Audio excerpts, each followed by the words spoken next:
So if we're talking year to date, my stocks and shares ISA looks really good. I do want to make a few changes, nothing too drastic, but we will talk about what I want to do because I want to make the balance a little bit better, certainly for the long-term dividend growth side of it. Because what I've learned, especially over the last couple of months, is when you got geopolitical tension, dividend stocks are pretty good. And I know there'll be people in the comment section going, growth's better, but ultimately, I want to sleep at night. I do own Bitcoin, that isn't the best at the minute.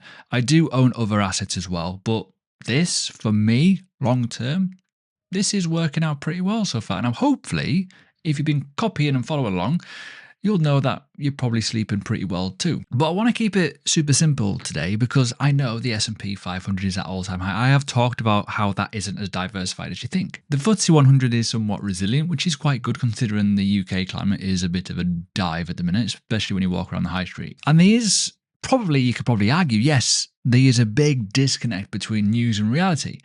With obviously the geopolitical elements and the tension, the war, all kinds of other bits and pieces and peace talks, ceasefires, whatever.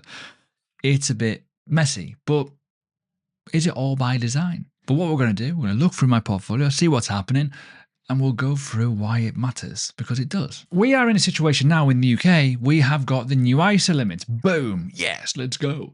That's good, obviously. Now, another side of it is the fact of, when we talk about interest rates and inflation, the uncertainty around that is also important. But my overall performance of, year to date is up 6.3% in terms of rate of return. I'm up 4,300 quid, which isn't bad at all when you consider the fact of what some portfolios look like. And I know there's people in the comment section saying how bad it's been over the last few months, but I didn't find that at all. Even when I look at my overall performance in my pie, pretty much everything is green, which is pretty remarkable considering even Aviva now is finally green. But this was doing pretty bad to start off with. The new Legal and General Fund, LDGG, which is now in the positives, and everything else is looking pretty rosy. Individual stocks for me have performed fantastically well. That's the thing. And we're going to go on to why that also matters more, because I think we need to talk about, I need one more stock, and I will go through that, don't worry. So stick around. But ultimately, people are a bit flappy, and I get it. And I've seen it before. When we talk about, obviously brokers, I'm going to go for another one in a minute. There's been a lot of, I wouldn't say queries, but people do email me, people do comment, and I do see them. Should I buy when it crashes? Should I sell now because it's up more? People are panicking due to the fact of the climate. Try not to get caught up in the emotion of the news. And I think that is hugely, hugely important. But as I say, right, we'll go through the nitty-gritty in a minute in terms of the more detail. But yeah, last month, you could probably argue, let me just go through this, looked a little bit more rough, certainly at certain points. So there was points in end of March, you could probably argue, as you can see here, I was down quite a lot. I have obviously invested a little bit since then, but the thing was, it was down quite a lot. Over the course of the last 3 months, you can see it, we were doing really well, and then we just took a nosedive in that March. And I think that was everyone's portfolio. But now when we zoom in a little bit more, over the course of the week, it's not doing great. But when you think about over the last 3 months, as I say, it rose quite a lot. We have recovered from this low here, which is quite important to note. And yeah, contributions will add to, good things, because I was timing my entries a little bit. They weren't perfect, but when you talk about technical analysis and you talk about the emotions of, understanding when to buy, when to sell, and you want to try and remove that emotion. But if you've got a little bit of noggin and understand that this is actually quite cheap, I should probably buy this, or understand when something's overhyped and overcooked, I'll probably lay off a little bit. It does make those situations better because, yeah, recent dips, recovery, great. Contributions will add to the performance of that. This is why overall my portfolio looks a lot better than maybe most. And that's not to brag, but it's just kind of, that's the thing. You've got to follow your own system, which is kind of important. Because as I say before in previous videos, I have talked about how, the S&P 500 is basically this. And when you talk about everything else, it's quite a lot of red versus the green. But ultimately, the top market capitalization of these are going to pull it up. But as you can imagine, when you look at the likes of the LDGG, which is my new fund, it's quite new. It took a massive nosedive. Some of the entries that I was getting was in and around these areas here, so now it's up a couple of percent. And another good example would be the likes of Tesco. The reason why this is all technical analysis is because it showcases where the big dipping points were and have been. And at the end of the day, if you've been buying over the last year or so, you've made probably a decent chunk of money. This is why it's important to try and buy when the market is looking a bit crap. And likewise, you can see where these dipping points were here. Well, they're up quite a bit since then, so hopefully we blast higher. If we get above this zone, by the way, with Tesco, it's an all-time high, which hasn't been broken since when probably people were in nappies on this channel. 2007. Mental. But let's look a little bit deeper, because as I've alluded to it, stocks are doing well. I want to do a 70-30 split. I want to take 5% away from the funds and put them into another stock. Have I picked that stock yet? Kind of, maybe. I don't know yet. We'll see. We'll go through it. But at the end of the day, when we talk about the overall data, as you can imagine, yes, portfolios do well. Dividend growth on most things, fantastic. Profit, allocations, they're all doing really well. And I'm very, very happy with them. Overall, yes, I am looking for a certain type of stock. As you know, dividend growth investing, it is a bit different for most. And it does work very well. And what you've probably found as well, and the one thing that you need to be wary of it as well, every portfolio you may have or may not have will have different signs of life. There's always a bull market somewhere, but one thing with dividend stocks is, and I think it's important to note, they do hold up pretty damn well. I know they don't grow as much, but they do hold up well, which is probably reflected in the performance of my own portfolio. Some people like it, some people don't, and I get it, right? But remember, diversification is key here, because if you're too heavy in, say, the US market or the technology market or whatever market into here, and it has a bad one, you're going to feel it. And I know people always fight back when I say don't hold the S&P 500, don't hold the All World Fund, and don't hold the Nasdaq altogether. There's no point. You might as well just hold one of those, because they all interlap and overlap. And you know that by my website if you use the overlap checker. The situation is, yeah, it might be great in a purple patch and we do well, but when they all lag and do bad, it's going to compound, which is why you've probably seen a lot of people, certainly in the comment section, really suffering in March and probably got bugged out of the market, which is not what you want.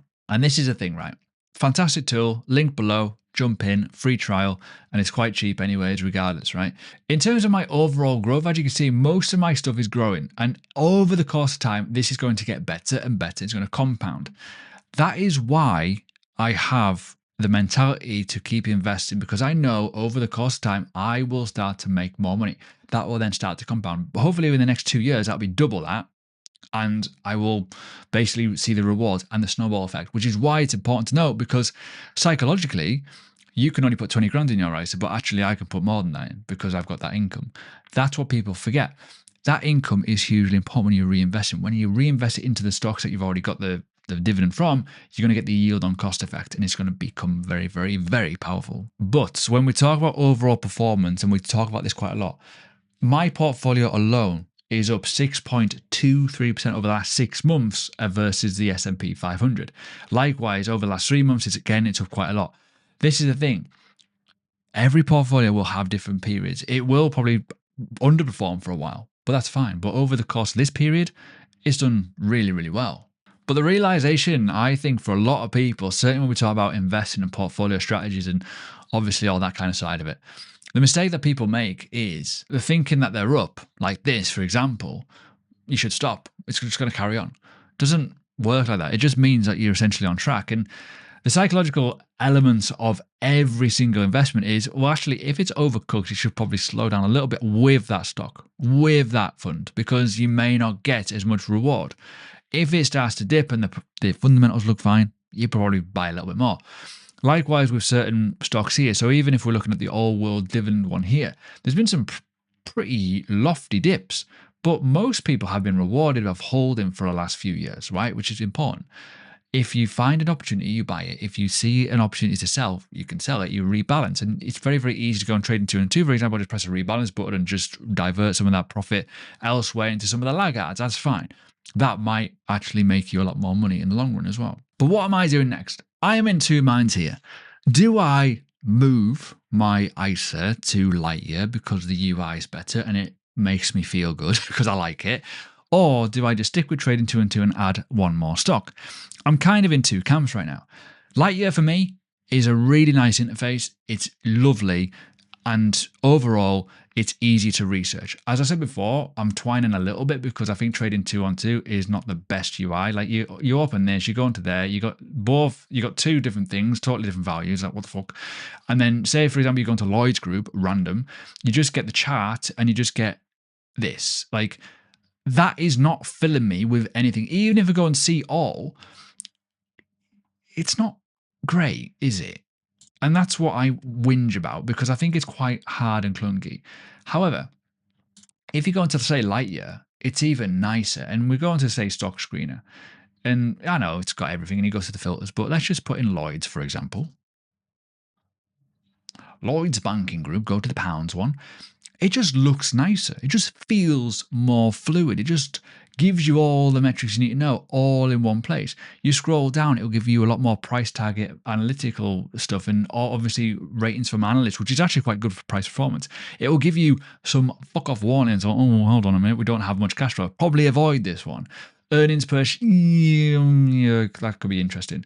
And then you can talk about, oh my God, actually we can go on the earnings call. We can listen to the earnings call. So it just makes it so much better to research. So I'm kind of, as you can imagine, a bit of a quandary. But ultimately, I'm not buying Lloyd's.